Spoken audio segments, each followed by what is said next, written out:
Alors effectivement, oui, nous les Gilets jaunes constituants de l'Essonne, du 93... Voilà, franc CFA euro égale esclavage, récupérons la planche à billets. Donc il y a un combat commun. C'est exactement ce que vient d'amener donc Sébastien. Les discussions ont lieu avec les employés, avec les passants, vous voyez. Donc Sébastien, je reviens à toi. Donc c'est juste pour montrer la banderole, franc CFA euro égale esclavage, récupérons la planche à billets. C'est-à-dire il y a un combat commun entre le franc CFA contre le franc CFA, mais aussi contre l'euro, qui est le point dénominateur commun, la servitude monétaire. Exactement, mais revenons d'abord sur la question du franc CFA, pour les gens qui ne connaissent pas cette question. Il faut savoir qu'aujourd'hui, on a 14 pays africains qui sont sous tutelle financière du Trésor public français. Ces pays sont les suivants: Bénin, Burkina Faso, Côte d'Ivoire, Guinée-Bissau, Mali, Niger, Sénégal, Togo, Cameroun, République centrafricaine, Congo. 200 millions de personnes qui sont sur curatelle financière, ce qu'on appelle une curatelle financière. Ils ne contrôlent ni leur monnaie, ni leur crédit, ni leur budget, ni leur déficit. C'est comme si, en France, voilà, quelqu'un possédait votre carte bleue et qu'il allait l'utiliser et vous donner 20 € ici, 20 € là pour pouvoir aller faire vos dépenses. Donc voilà la situation dans laquelle on se trouve, avec des situations terribles. Par exemple en France, il faut savoir que plus de 60% de l'électricité qu'on utilise vient de l'uranium du Niger, par exemple. Or, au Niger aujourd'hui, on a 14% des gens qui ont accès à l'électricité. C'est-à-dire qu'il n'y a pas d'hôpitaux, les femmes accouchent de nuit, dans le noir, il y a beaucoup de mortalité infantile, etc. C'est-à-dire que cette politique du franc CFA a empêché les pays de se développer. Aujourd'hui, si la France veut retrouver l'estime d'elle-même, il faut qu'elle puisse combattre ce système. Et il en va que les Français et les Africains, il y a beaucoup de la jeunesse africaine est en train de se lever contre le franc CFA, mais elle a besoin de la jeunesse française, qui elle souvent n'est pas au courant de cesser de faire vos dépenses.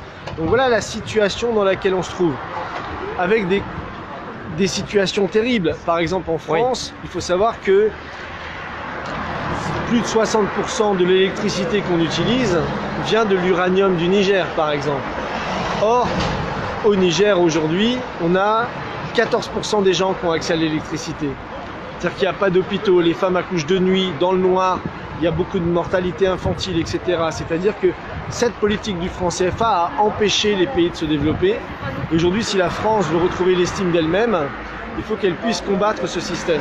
Et il en va que les Français et les Africains, il y a beaucoup de la jeunesse africaine est en train de se lever contre le franc CFA, mais elle a besoin de la jeunesse française, qui elle souvent n'est pas au courant de ce système. Ça c'est important. Voilà, la jeunesse française qui non seulement doit aider pour des questions d'ordre simplement de justice, de libérer ces pays-là de la curatelle financière, et comme tu le disais Yannick aussi, de se libérer nous-mêmes de la curatelle de l'euro. On a un ennemi commun, l'État profond, l'oligarchie financière.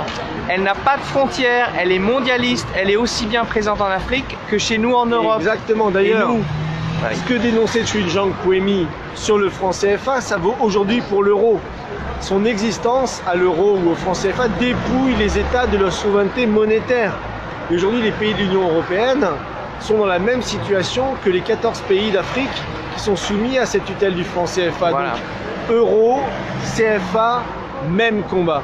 On ne peut pas opposer les uns aux autres. La supranationalité monétaire, ça a toujours été utilisé par l'oligarchie avec ce qu'on appelle des banques centrales indépendantes, mais qui sont pas indépendantes, qui sont indépendantes des peuples et des États, mais pas indépendantes de l'oligarchie financière, des marchés financiers, de JP Morgan, Goldman Sachs, etc. Donc on est dans le même combat et c'est le message qu'on est venu dire ici à Chamalières. Parce qu'il y a à la fois la Banque de France, je vais montrer d'ailleurs qui n'est plus nationalisée. Aujourd'hui, la Banque de France n'est pas nationalisée. Et à la fois la production du franc CFA, qui imaginerait que la monnaie de son pays soit fabriquée dans un autre pays? Ça n'existe nulle part. Sauf ici. Sauf ici. Voilà. Et quand on explique dans le monde que l'argent des Africains est fabriqué en France sous contrôle du Trésor public français, personne ne nous croit même. C'est-à-dire qu'on a un paradoxe. Voilà. Donc, on est venu pour dénoncer ça, pour dénoncer la répression monétaire que dénonçait Pouemi. Je vous montre la carte. Voilà, soutien des automobilistes. Alors une chose que tu as dit tout à l'heure, c'est que la jeunesse africaine et la jeunesse européenne avaient un ennemi commun et devaient travailler ensemble. Alors justement, il y a une chose aussi qui est intéressante, c'est qu'il y a hier ou avant-hier, je ne sais plus, il y a un collectif de jeunes africains, ou de moins jeunes africains d'ailleurs, peu importe, qui s'appelle UDC, Unité, Dignité, Courage. Ils étaient là en fait, ils étaient à l'entrée, vous voyez, ici, voilà, pour faire prendre conscience aux ouvriers que, voilà. Alors notre message est un peu différent, c'est bien sûr on dénonce le franc CFA, comme tu viens de le faire, mais surtout on veut reconvertir cette imprimerie demain pour qu'elle fasse des francs en fait. Et uniquement des francs français, voilà. Voilà, et pas des francs africains. Voilà. Exactement. Voilà. Donc ils puissent reproduire leur monnaie chez eux. Unité, dignité et courage sont des panafricains. C'est des gens qui se battent pour un nationalisme africain, un nationalisme panafricain. Et donc se battent pour que justement ils puissent avoir la souveraineté monétaire. Parce que comme on le sait, si l'État ne contrôle pas la monnaie, on ne le répétera jamais assez, hein, c'est la monnaie qui contrôle l'État. Donc aujourd'hui on a nombre de groupes africains dont Unité, dignité et courage, le collectif pour sortir du franc CFA. On a de nombreuses pages Facebook que vous pouvez aller suivre sur internet qui font de la pédagogie là-dessus. Voilà. Or, en France, la question du franc CFA, on se rend compte qu'elle est quasiment inconnue, qu'elle n'est abordée par personne. Et donc, il n'y a pas la volonté pour les Français de se dire, bon voilà, on a fait une erreur, maintenant on va arrêter cette erreur et on va aller de l'avant et travailler avec nos amis africains, la jeunesse africaine. Et la bonne chose, et je pense que c'est très important que les Gilets jaunes soient là parce que les choses évoluent. Et j'aimerais vous lire, ça va prendre 2 minutes, mais c'est l'initiative qui a été lancée par des économistes africains. Donc je conseille pour ceux qui ne connaissent pas de lire ce livre. Donc sortir l'Afrique de la servitude monétaire, Kako Nububko, qui a été l'ancien ministre de l'économie du Togo, Martial Zebelinga, Bruno Tinel, Demba Moussa Dembélé, qui sont des économistes qui ont expliqué les mécanismes sous-jacents à cette servitude monétaire. Alors cette image est très belle. Derrière, pour ceux qui arrivent sur le live, vous avez l'imprimerie en France à Chamalières qui imprime les francs CFA.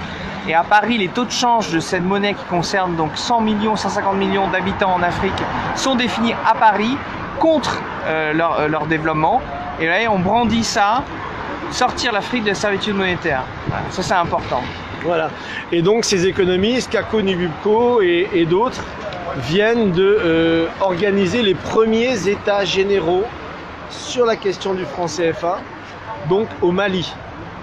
Donc ils étaient tout un groupe d'individus, donc je vais vous les citer, hein. Il y avait Aminata Dramane Traoré qui était ancienne ministre du Mali, Kako Nububko, ancien ministre du Togo, Mamadou Koulibaly de Côte d'Ivoire, Demba Moussa Dembélé du Sénégal, Issa Ndiaye du Mali, Martial Zebelinga du Cameroun, qui est l'auteur du livre, et Louis Magloire Kemayou et Taoufik Ben Abdallah de Tunisie et du Cameroun.